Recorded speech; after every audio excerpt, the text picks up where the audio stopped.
Hello everyone and welcome to my channel. My name is Crown and today we are going to have some more stories that I hope that you will enjoy. But before we start, it will be so much appreciated if you would subscribe to the channel, like the video if you enjoyed it, and maybe leave a comment down below. These simple clicks would mean a lot to the future of this channel and really reward the effort that I put in every day. And now, without further ado, let's go! First story. Entitled Karen Almost Ends Her Life and Her Kids. This isn't my story. My dad is friends with a train engineer and he would always be super nice to me and to my family. And he told us this insane crazy story. Information you will need to know. So the story is about a train engineer, and as everyone knows, trains cannot stop on a dime. But the important information you will need to know is about wheel slips. Sometimes trains can have a failed start or stop, slide across the track because the wheels lose traction. If a train goes into a wheel slip while stopping, it is extremely difficult to stop. Wheel slips are usually caused by weight distribution or not being able to gain traction. If a train has too much weight, it can go into a wheel slip easily. So the people who load the train need to make sure that it is just the right amount of weight distribution. Now on to the story. So let's call my dad's friend Tom. Tom was on his normal route and in the conductor's seat is someone we will call Bill. Tom was going around 70 miles per hour and was about to come up on a crossing. In the distance, you could see a car on the crossing. He thought that the arms hadn't gone down yet, as it was still a ways away. As he got closer, he noticed the car was parked on the crossing, and a woman and a kid were standing beside it on the tracks, holding up a sign that Tom could not read. But he immediately knew this was bad. He slammed on the emergency brakes and blew the horn as loud as he could to try to warn the woman. As he got closer and closer, she wouldn't budge. But then the train went into an unexpected wheel slip. I'll explain why after. And now they were sliding at a high velocity and heading straight towards the mom and presumably her son. Bill and Tom were panicking, letting trains nearby know what was going on. People who saw the occasion were yelling at the woman and her kid. And as they were approaching her, people realized she wasn't going to budge to what her sign stated. People ran and came and pushed her out of the way. Then a few moments later, Tom and Bill slammed into the car, and since they were in a wheel slip, they could not slow down. Luckily, after a bit, Bill and Tom managed to gain traction again and stopped 2.5 miles later. Bill and Tom were scared to death about the mom and the kid, and despite their protocol, they jumped out of the engine and ran to see if her and her kid were okay. Luckily, they knew they would be there because the police would need to ask questions. After apparently, according to Tom, what seemed like forever, they finally made it back to the crossing. They found the mom and the kid, then she wasn't there because she was stuck. She was protesting. The entitled mom proceeded to have a conversation like this. Finally! Now I want you to meet my son. He wants a ride in your train. What? I want to be a train driver. Can I go pull the horn? Sorry, kid, we can't allow that. What? Let him do it. He's just curious. Besides, you owe us one since you attempted to kill us. Are you for real? And before the entitled mother could proceed to yell at Tom, Bill found the sign and told Tom to read what it said. The sign stated, "Stop crashing into cars because you're too lazy to stop, and enjoy the fun of demolition, and praise the new generation." Tom asked her, "What are you trying to say?" The whole thing about trains can't stop on a dime is an old wives' tale. Admit it. You don't stop because you enjoy crashing into cars. What? No, we don't stop because we can't stop. The weight distribution, I've heard it all before, and I'm tired of being lied to. Okay, well, it's not a lie. Besides, a crash like this creates a huge inconvenience for our schedule, and we have to try to work around this. We don't do it for fun. What do you mean by embracing the new generation? I've tried to stop so many trains time and time before because my boy wants to be able to blow the horn and see what the inside looks like. He wants to be a train driver when he grows up too. You guys are so lazy you just wave. Too selfish to let the new generation be excited to be a train driver. You guys are so selfish. Ma'am, if we could, we would. I have wanted to let a kid be able to come inside the cab for so long. But you must understand that everyone is on a tight schedule.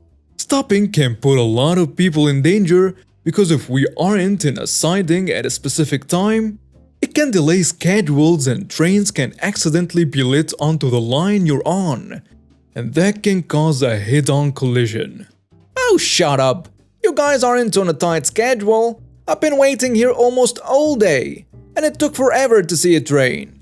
We got so bored and we needed to find things to do. You know how many people I had to tell off?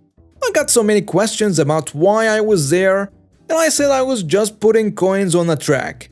Each time someone came by, I had to look busy. We put a lot of coins in there. Oh, and I need to check them and go see how they turned out. And now Tom's and Bill's faces grew red with anger.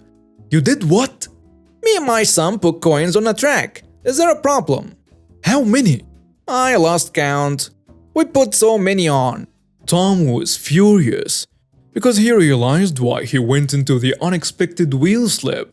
There were so many coins and he was traveling so fast that the train lost traction and they went into the wheel slip that put many in danger. Tom screamed and yelled at the woman and asked how could she be so stupid. Tom told the officers what had happened and she was charged for trespassing and she committed a felony by making her car get hit on purpose. So Karen had a lot of bills to pay and spent just a small time in the slammer, and her kid didn't get what he wanted. Thankfully, everybody was okay. But man, this story when Tom told my family made us drop our jaws. And I hope it did the same for you. Next story.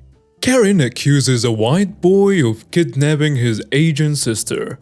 My girlfriend has a college friend named May.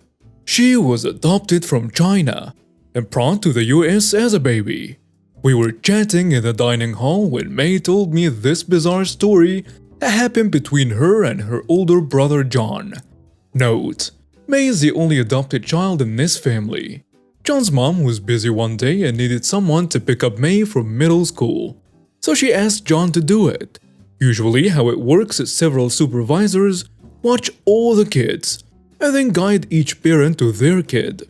When John approached this one supervisor, Karen, she was skeptical that this was May's brother.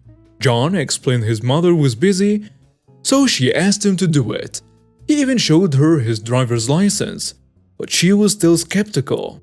Karen told John to wait without calling May over. Apparently, Karen tried to call May's mom and dad, but neither answered. By then, almost all the kids had already gone home. May noticed her brother and tried going out to him. And the following exchange was something like this. May says, "Oh hey John."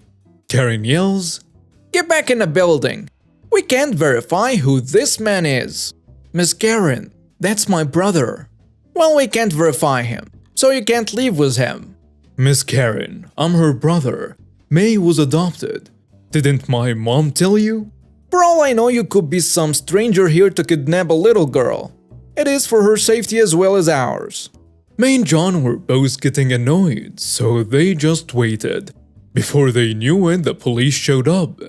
Karen says she suspected this young man of trying to kidnap his own sister, and possibly even be a pedo. She also made snide remarks like, "I know I wouldn't want my kid to be in this situation."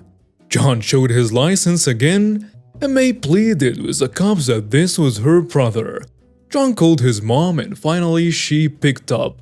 When John told his mom what happened, she was pissed. Karen tried to argue it was for the kid's safety. "One mom to another, surely you must understand my position." But John's mom was having none of it. She went off with a Karen accusing her of being racist for assuming he wasn't related because he's white. She said that if John was Chinese or if May was white, she wouldn't doubt that they were related. Karen was taken by the police for the false accusations, and later she got fired.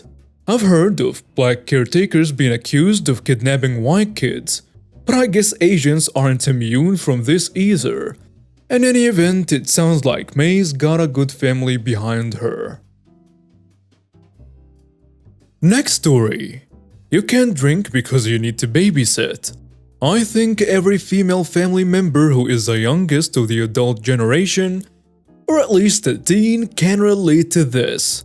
Yesterday, we had a kinda big family function for the 80th birthday of my grands. My mother's younger sister is there with her kids, preschool, elementary school age. And like every single time, I was expected to watch the little demons while her mother can have some adult time. Do not get me wrong, I like them, but in small doses, and I can't understand why me, since her husband was there. Since the weather was nice, it was a barbecue in my grand's garden, or a backyard like Americans would say. It was good. I saw some cousins of my generation, and some of them I haven't seen in years. So since I had Saturday off, I work in healthcare, I shared a beer with my cousins and catched up. Well, then my aunt came in and asked why I dared to drink. Since I have to watch over her kids today, since she needs some adult time. I just asked her what about her husband, and she gave me the whole sub-story of he worked all week. I did that too. Even made overtime in the nursing home I'm working in. And that's his day off.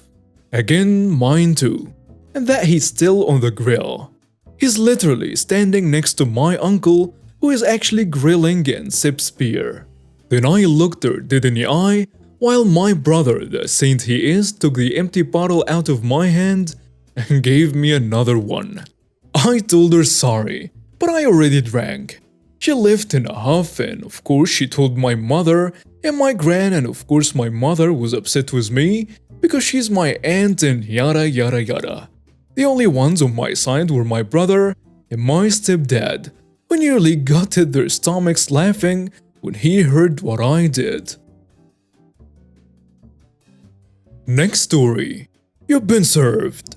Years ago, I used to work in a 3-story pub, an old creaky wooden beam sort of place where the seating areas and bars are in different rooms to each other. There were a handbell on the bar for customers to ring if there was no one behind the bar.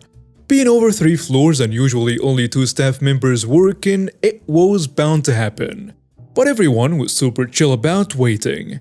They understood bartending wasn't our only job, and we'd be back as soon as we could.